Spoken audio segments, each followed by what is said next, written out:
जय श्री कृष्णा मित्रों, आपका हमारे YouTube चैनल ज्ञान का भंडार में हार्दिक स्वागत है। दोस्तों, हम ईश्वर से दुआ करते हैं कि जो भी भाई हमारा वीडियो देख रहा है, भगवान उनके माता पिता की उम्र लंबी करे। और हाँ दोस्तों, आपके घर में अन्न धन की कभी कमी नहीं महसूस हो। तो दोस्तों, आज हम इस कहानी के माध्यम से यह बताएंगे कि पांडवों ने अपने पिताजी के मांस को क्यों खाया था। तो चलो दोस्तों, कहानी शुरू करते हैं। महाभारत से जुड़ी यह घटना उस समय की जब पांचों पांडव के पिता पांडु की मृत्यु हुई थी। उनके शरीर का मांस उनके पुत्रों ने खाया था। इस बात को जानने के लिए हम पांडु के जीवित होने के समय में जाना होगा। इसके अनुसार 5 पांडव युधिष्ठिर, भीम, अर्जुन, नकुल और सहदेव थे। इनमें से युधिष्ठिर, भीम और अर्जुन की माता कुंती थी और नकुल और सहदेव की माता माद्री थी। माना जाता है कि पांडु इन 5 पुत्रों के पिता तो थे, लेकिन इनका जन्म पांडु के वीर्य तथा मातों के गर्भ से नहीं हुआ था, क्योंकि पांडु को किसी ऋषि ने श्राप दिया था कि अगर वो किसी भी स्त्री से शारीरिक संबंध बनाएगा तो उसकी मृत्यु हो जाएगी, जिसके कारण उन्होंने कभी भी कुंती और माद्री से शारीरिक संबंध नहीं बनाए थे। इसी कारण पांडु के निवेदन पर पांडवों का माता कुंती और माद्री ने भगवान का आह्वान करके प्राप्त किए थे। इसके बाद जब पांडु की मृत्यु हुई तो उसके मृत शरीर का मांस 5 भाइयों ने मिलकर खाया था। इसके पीछे कारण था कि पांडु खुद चाहते थे कि उनके पुत्र उनका मांस खाए, क्योंकि उसके पुत्र उसके वीर्य से पैदा नहीं हुए थे, जिसके कारण पांडु का ज्ञान कौशल उसके पुत्रों में नहीं आ पाया था। इसी कारण उसने अपनी मृत्यु पूर्व ऐसा वरदान मांगा था कि उसके बच्चे उसकी मृत्यु के पश्चात उसके शरीर का मांस मिल बांट कर खाए, जिससे उसका ज्ञान बच्चों में स्थानांतरित हो जाए। पांडवों द्वारा पिता का मांस खाने के विषय में 2 मान्यता प्रचलित है। इसके अनुसार पहली मान्यता है कि 5 भाइयों ने मिल बांट कर मांस खाया था, लेकिन सबसे ज्यादा मांस सहदेव ने खाया था।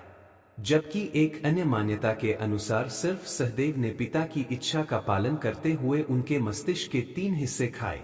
पहले टुकड़े को खाते ही सहदेव को इतिहास का ज्ञान हुआ, दूसरे टुकड़े को खाने पर वर्तमान का और तीसरे टुकड़े को खाते ही भविष्य का ज्ञान हो गया। सबसे बड़ा यही कारण है कि सहदेव अपने सभी भाइयों में सबसे अधिक ज्ञानी था। साथ ही वह भविष्य में होने वाली घटनाओं को भी देख लेता था। सहदेव के भविष्य जानने के कारण उसने महाभारत का युद्ध देख लिया था। इसी कारण श्री कृष्ण को डर था कि वो और किसी से यह राज न बता दे। इसी कारण श्री कृष्ण ने सहदेव को यह श्राप दे दिया था कि अगर वह किसी से यह बात बोलेगा तो उसकी मृत्यु हो जाएगी। इसी कारण उसने किसी को यह बात नहीं बताई थी। व्रत रखना प्राचीन भारतीय परंपरा का अनिवार्य हिस्सा रहा है।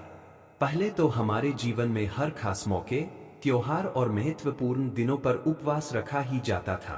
क्या आपको मालूम है कि महाभारत काल में पांडव कैसे उपवास रखते थे, अपना व्रत कैसे तोड़ते थे, उस दिन उनका आहार क्या होता था, क्या उस दौर में भी नवरात्र का व्रत होता था?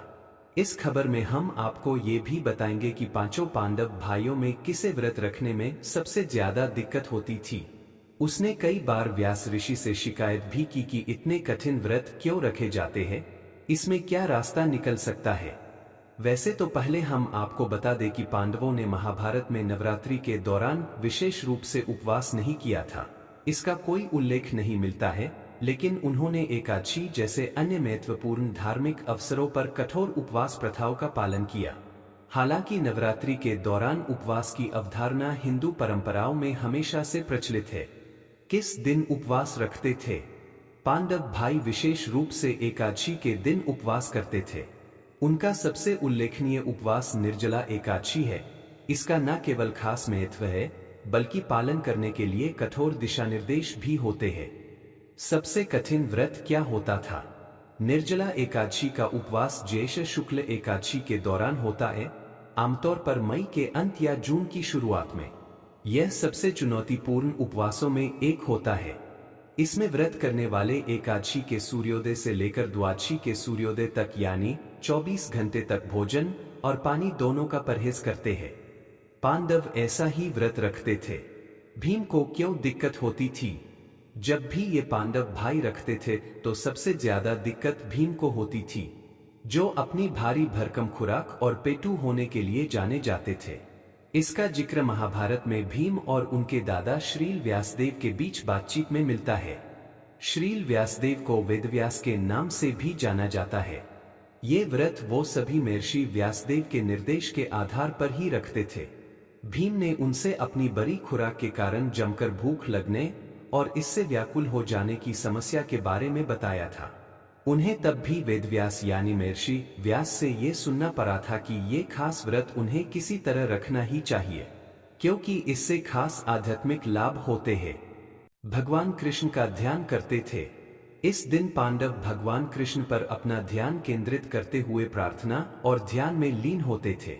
वे अपने आध्यात्मिक संबंध को बढ़ाने के लिए पवित्र नामों का जाप करते थे और अनुष्ठान करते थे। इसमें वो पानी तक का सेवन नहीं करते थे। व्रत को अगले दिन कैसे तोड़ते थे?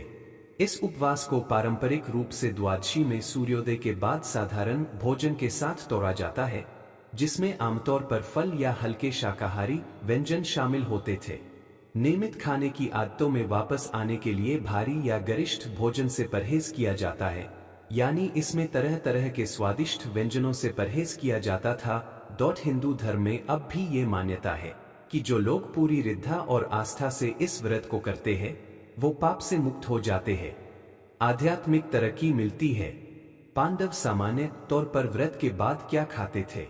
महाभारत और अन्य ग्रंथों में जो संदर्भ इसे लेकर आया है, उसके अनुसार युधिष्ठिर इस व्रत के बाद पायसम यानी खीर पसंद करते थे, जो चीनी या गुड़ के साथ दूध में उबले चावल से बना एक मीठा व्यंजन होता था। साथ में शशकुली खाई जाती थी, जो चावल या जौ से बना एक गोल पाई होती थी, जिसे मीठा करके घी में तला जाता है, जिसका उल्लेख भगवद गीता में किया गया है।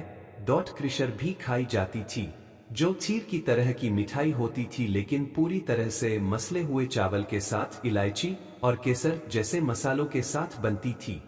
वो समवाय भी खाते थे।